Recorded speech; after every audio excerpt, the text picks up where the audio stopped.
మా నాయన పెద్ద మనిషి ఊర్లే ఆయన బాగా మాట్లాడతాడు, నాకంటే బాగా మాట్లాడతాడు. సార్ పట్టుకరా లేడన్నా, ఆయన చనిపోయిందా? 2011 చనిపోయాడు. అబ్బో సారీ. ఉంటే పట్టుకోద్దునేమో. నేను ఇట్లా అంటే రామనరసేన సేన్ ఇంటర్వ్యూ చేసే స్థాయికి వచ్చినట్టు బాగా సంతోషపడుతుంది. తప్పకుండా ఇప్పటికి కూడా వాడతాడు ఒకవేళ. ఆయన బాగా మాట్లాడతాడు. ఆయన పంచాయతీ మాట్లాడుతాను పోతే ఇరువరుగాలని న్యాయం ఆయన ఒప్పించగలిగేటువంటి వాక్చాతుర్యం ఉన్నాడు ఆయన. తప్పైన ఉన్నా కూడా నీ తప్పని చెప్పి కూడా మనం మెప్పిస్తాడు. అటువంటి తెలివి ఉన్నాడు ఆయన.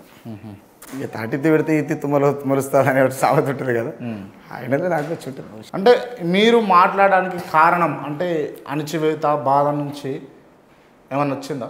నేను మాట్లాడడానికి గల కారణం ప్రజానాట్య మండలి కారణమై ఉంటుంది, కమ్యూనిస్టు పార్టీ కారణమై ఉంటుంది, నేను చూసినటువంటి మరణాలు కారణమై ఉంటుంది, మనకు జరిగినటువంటి అవమానాలు కారణమై ఉంటుంది, బతకడం కోసం నేను పడ్డటువంటి కష్టాలు అయి ఉంటుంది. అనేక వర్షాలు. రామనరసేన గన్ను పట్టినా ఎంత సిగలేదన్నా, అలా చూసే భాగ్యం కూడా లేదంటే. అంటే పట్టాల్సి వచ్చిన సమయంలో ఉండేనా సిచ్యువేషన్స్? ఉంటే పడుతుమేమో. ఉంటే పడుతుమేమో.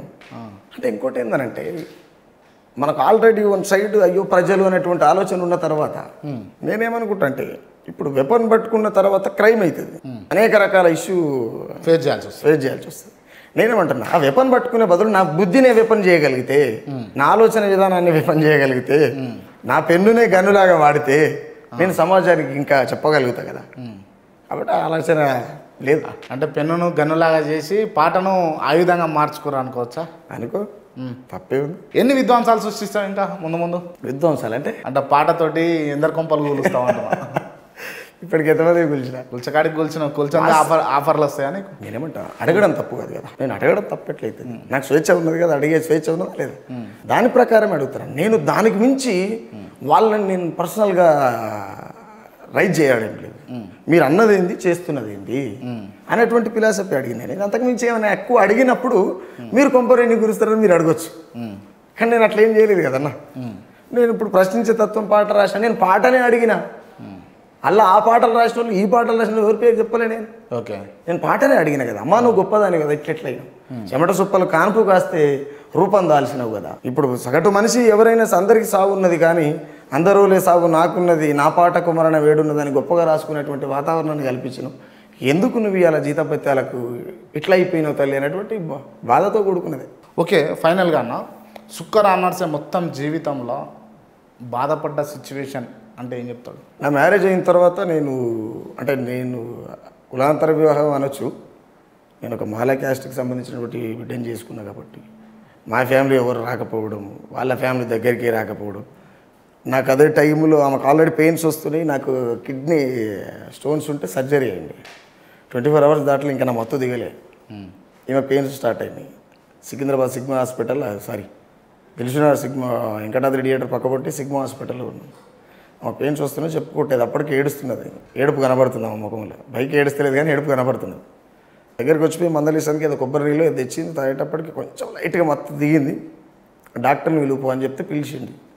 ఫస్ట్ ఆయన చెప్పాను, నాకేమైనా పర్వాలేదు, ఫస్ట్ నన్ను డిశ్చార్జ్ చేయండి. డిశ్చార్జ్ చేయన తర్వాత లేదు అట్లా చేయనీకి లేదు, మీకు బెడ్ రెస్ట్ ఉండాలి, మీరు నడిస్తే బ్లడ్ వస్తుంది, ఆల్రెడీ ఇక్కడ బ్యాక్ బోన్ నుంచి మీకు ఒక పైప్ వేసి ఉంది, నడిస్తే యూరిన్ బ్లడ్ వస్తుంది అని చెప్పిండి ఆయన. కానీ బ్లడ్ వస్తుందేమో కానీ మీకు పెయిన్ వస్తుంది, ఇక్కడ పురిటి నొప్పి మించిన నొప్పి ఏం కాదు నాది, ఫస్ట్ నేను ఇట్లా పోతా అంటే మీరు ఒకవేళ మీకు ఏమైనా మీరే బాధ్యత అని మీ భార్య మీరు ఇద్దరు సంతకం పెట్టారు, మీ వాళ్ళు ఎవరు, మా వాళ్ళ ఊళ్ళో మేము ఇద్దరం సంతకం పెడితే ఆ యూరిన్ లేచిన పైప్ పట్టనే పట్టుకొని తువాలు కట్టుకొని ఆర్టీసీ బస్ ఎక్కి కోటి దవాఖానకు వచ్చిన డెలివరీ చేపిస్తాను. ఆ టైంలో బాధ అంటే బాధనే ఆ రోజు కూడా గొప్పగానే ఫీల్ అయినా, ఎవరు లేకున్నా చేసుకోగలిగినగా సెల్ఫ్ రెస్పెక్ట్గా ఫీల్ అయినా. ఓకే, హ్యాపీ సిచ్యువేషన్ అంటే ఏం చెప్తాం? హ్యాపీ సిచ్యువేషన్ అంటే నా పిల్లలు ద సేమ్ టైం నా భార్య నన్ను స్వేచ్ఛగా ఉంచుతుంది. నేను ఈ పాట రాస్తున్నంటే వాస్తవం అనిపిస్తే రాయి అని చెప్తుంది, క్లియర్ సపోర్ట్ చేస్తాను, మంచిగా నాకు మంచి మంచి పదాలు ఇస్తుంది కూడా. అటువంటి భార్య దొరకడం నీ అదృష్టం, అది చాలా అదృష్టం. ఈ జన్మకు ఆమె అదృష్టం. అదృష్టమా? ఎందుకు అని అంటే ఏ భార్య అయినా ఇంటికి పోయిన తర్వాత ఏం తెచ్చినావు అని అడుగుతారు. నా భార్య అట్లా కాదు, ఎట్లా వచ్చినావు, మంచిగా వచ్చినావు, మరి ఏమన్నా అన్నారా, ఓకే రైట్, నా ఫేస్ని గుర్తుపడుతుంది ఆమె బట్టి. అంతేనా? చాలా చాలా బాగా చూస్తాను. ఒక పరంగా సంసార విషయాన్ని పక్కన పెడితే అమ్మ అని పోల్చొచ్చామని, అంత గొప్పది. నిజంగా కూడా రుణపడి ఉంటాను నేను ఆమెకు. ఎందుకంటే చాలా గొప్పది ఆమె. పిల్లలు ఏం చేస్తారు? పెద్ద పాప 3 క్లాసు, చిన్నోడు 2, ఇంకో పాప 2 years ఉంటుంది. బెంగళూరులో చదువుతారా? బెంగళూరులో రేపు చదువుతుండొచ్చు. ఇప్పుడైతే ఊళ్ళో సర్కారు బడి. అవునా? రేపు బెంగళూరులో ఏంది, అమెరికాలో కూడా చదివిస్తాను. ఓకే, ఇది మీ జీవితం అని అంటారు. రామనర్స్ అన్న, ఫైనల్గా సొసైటీకి చెప్పాలనుకున్నది ఏమున్నది రామనర్స్ అంటే ఏం చెప్తాను? నేనేమంటా, కాసేపు కులాలని మతాలని అన్నిటిని పక్కన పెడితే మనం మనుషులుగా ఆలోచిస్తే ప్రతి మనిషికి ఒక ఓర్వని గుణం ఉంటుంది. అది ఏముంటుంది అంటే, నేను నిన్న మొన్న ఒక కవిత్వం రాసినది. మనిషిని మనిషిగా చూసే పద్ధతిని పాత బావుల్లో మూటగట్టి విసిరేస్తారో ఏమో, అహంకారం నలుదిక్కులా కుంపటై కూసుంటుందో ఏమో, పెండ్లం తీసుకొచ్చే కట్నం పైసలకు పెయ్యి నిండా జోలె చేసుకొని జాలి లేకుండా జనగై పీడిస్తాడు. వాని మీద వీని మీద పడి కుళ్ళు కుతంత్రాలతో కూడబెట్టుకున్న డబ్బును దాపు చేసుకొని పక్క వాళ్ళని ఎకిలి నవ్వుతో పలకరిస్తాడు. నేనే అంటూ మనిషినన్న సంగతే మరిచిపోయి కొరిగిన బొచ్చు కంటే పచ్చిగా మాట్లాడతాడు. అపురూపాల పిల్ల ఉడితే ఆన్నంతో ముడ్డి గడిగిన సామెత లెక్క అందరం వరన్న వండుకొని తింటే వాడు మాత్రం బంగారు నాణాలు ఉడకబెట్టుకొని తిన్నట్టు మాట్లాడతాడు. మాసిన బట్టల వాసన చూసి సీవీడు మనిషే కాదంటాడు. ఓర్వని గుణం వలకర బుద్ధి ముక్కు రుద్దుకుట పక్కకు పోతాడు. కాతగాయని చెట్టుకు కడుపు తీపి తెలియదన్నట్టు ముండమోపై తంగడి కొమ్మలకు గంపలు కప్పుతాడు. మతి గతి తప్పితే ఒళ్ళు వండు పూసుకున్నట్టు ఎర్రితనం నెత్తి మీద కిరీటమై కూర్చుంటే ఎన్నడెరకైతుంది రా కొడక. మోసుకపోయినప్పుడు గా మాసిన బట్టలోని తీసుకొచ్చి కుండకు పొక్క పెట్టిస్తారని ఏ పంతులు చెప్పలేదా బిడ్డ? మనిషికి రాబోయి మనిషి లెక్క జీవించు, సగటు మనిషిని మనిషిగా ప్రేమించు, ఈ మానవ లోకం విలువేందో తెలుస్తుంది అని రాసినట్టు రికార్డు కావాలి మీద ఇప్పుడు. సూపర్ అన్న, ఎక్సలెంట్ ఉన్నది.